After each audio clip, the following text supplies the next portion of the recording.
no point in beating around the bush with this one. As we all know, BioWare is in a rough spot. By now, you have definitely heard about the buyout where EA agreed to a $55 billion deal by Saudi Arabia's public investment fund. This, to my knowledge, is one of, if not the biggest buyout in gaming history. It is an absolute massive amount of money and also a massive amount of debt. $20 billion in debt to be precise. Financing turning EA from a public company into a private entity. $20 billion that EA has to find cash for. That means that every studio under EA has to start to become profitable and or look very sharp real quick. BioWare is now in a situation where they cannot afford to miss. Not even once. BioWare, the studio that has missed what should have been obvious slam dunks more than 3 times. Some of it so bad that you have to ask why EA hasn't shut down the studio yet. And now they are technically under a public investment fund, or PIF for short, that does not have the best of track records. It is important to mention though that PIF doesn't micromanage story decisions, they manage results. And if BioWare's next title managed to look prestigious enough and or like it could be a safe bet, it will get the space and time it needs. But if it looks even a little bit like a risk, BioWare's time left as a studio might be real short. And after the recent track list, both the PIF and EA will look at BioWare with a microscope. And the BioWare team has been through some rough times. In August 2023, for example, BioWare cut staff for about 50 positions, and some of that staff filed a lawsuit. Developers who have been at the studio for an average of 14 years. Things like this are not just bad for the morale and overall atmosphere at the studio. It also comes with the cost of valuable experience and institutional knowledge. It's a little bit like when a company fires the IT guy without having any knowledge of their own internal systems. I'll just put this over here with the rest of the file.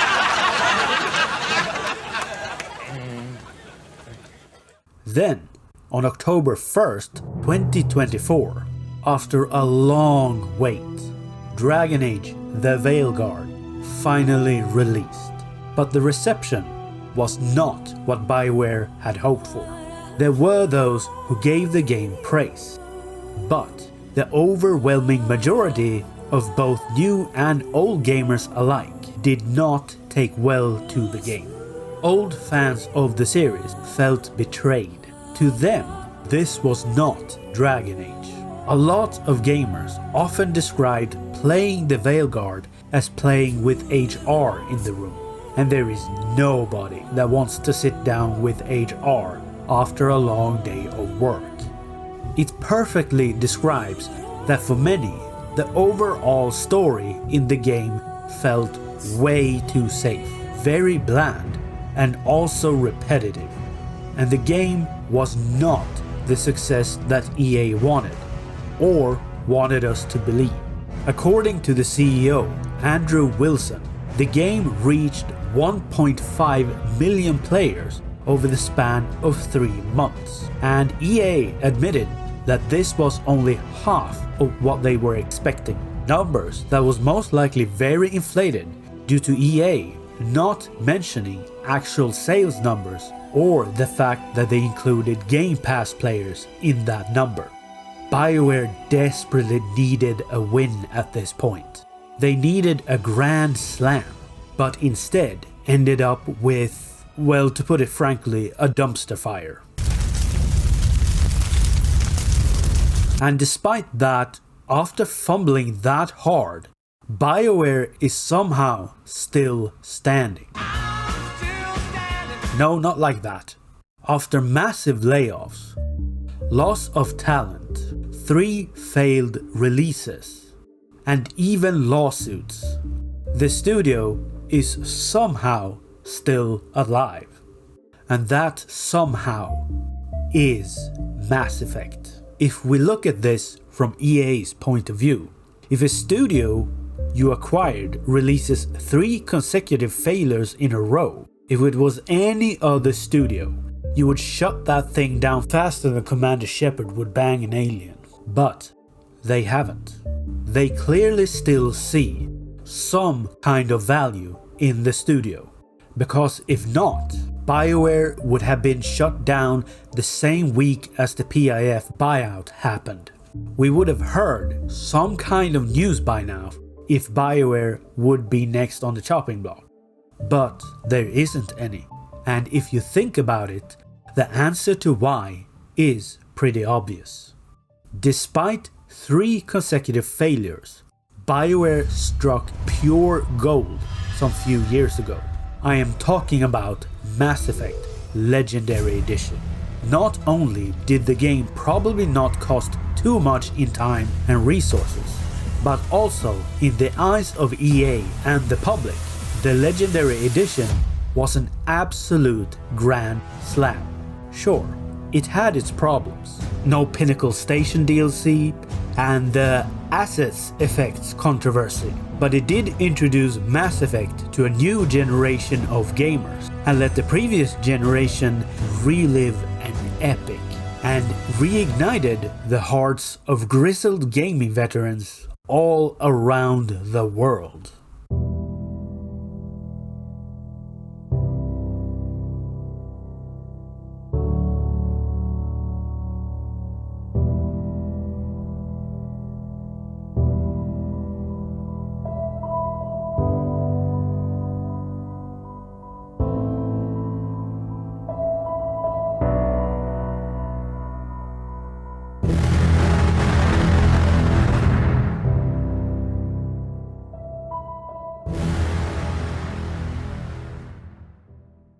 The Legendary Edition was not just a hit, it was a statement.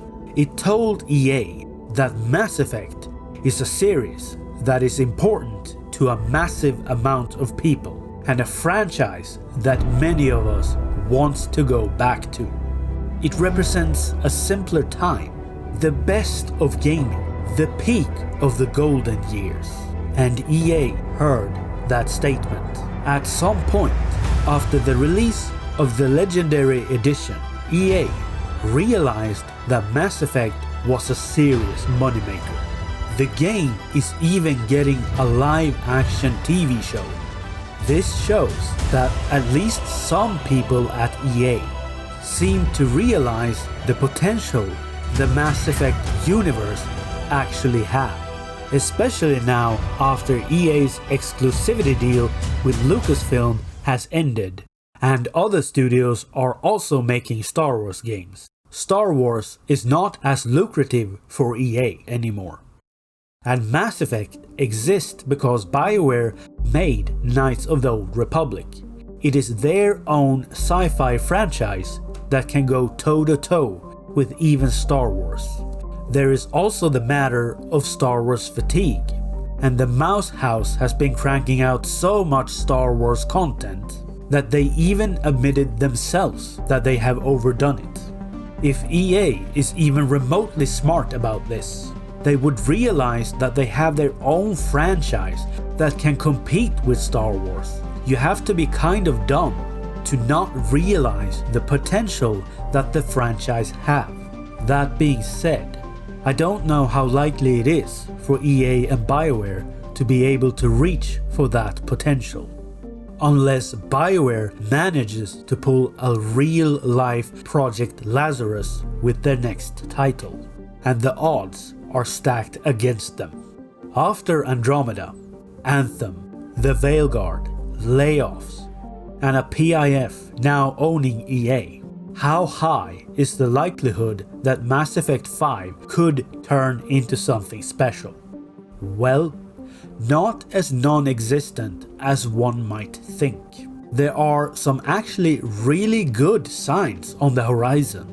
I'm not talking about some corporate PR stunt or of potentially learned lessons. I'm talking about actual verifiable evidence that suggests that Mass Effect 5 might actually be the first time in maybe over a decade that BioWare have a fighting chance. The first and most obvious reason is Mary DeMarle. If you are not familiar with the name, you have definitely heard about her work. She was the narrative designer and lead writer on Deus Ex: Human Revolution and Mankind Divided, two games that handle player choices and consequences better than almost anything out there. She also worked on Marvel's Guardians of the Galaxy, which won the Best Narrative at the Game Awards 2021, and Splinter Cell Conviction.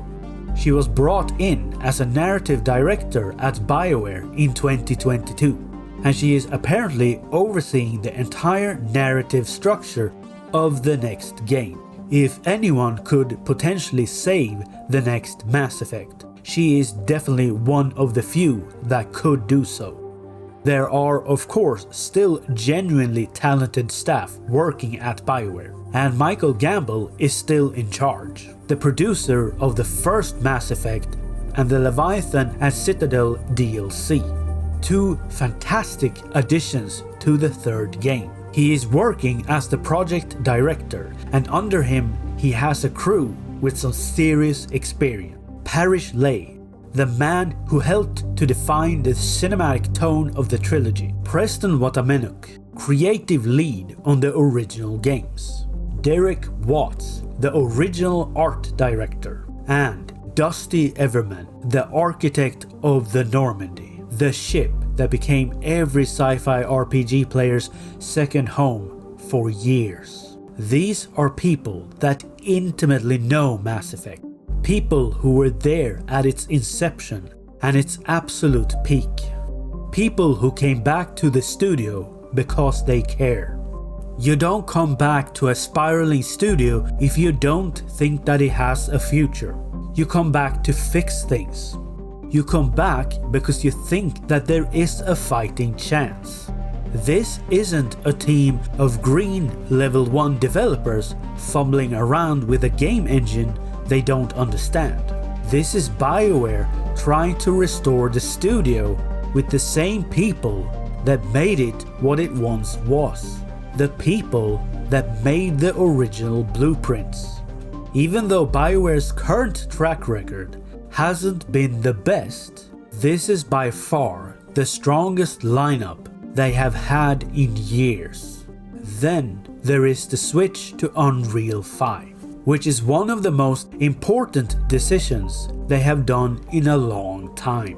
This is one of the most underrated and also important changes happening behind the scenes at the studio. For the first time in over a decade, BioWare is not fighting its own engine. They have now dropped Frostbite and are officially building Mass Effect 5 in Unreal 5. It is true that Unreal 5 have its fair share of problems, but compared to the Frostbite engine, this is most likely as good of a scenario that we will get. Second only to them building their own engine, but who knows how long that would take. Frostbite was an engine that was not designed for these kind of games, and it was an absolute nightmare to work with for the developers, and using it for story-driven RPGs was like trying to make Baldur's Gate 3 in MS Paint.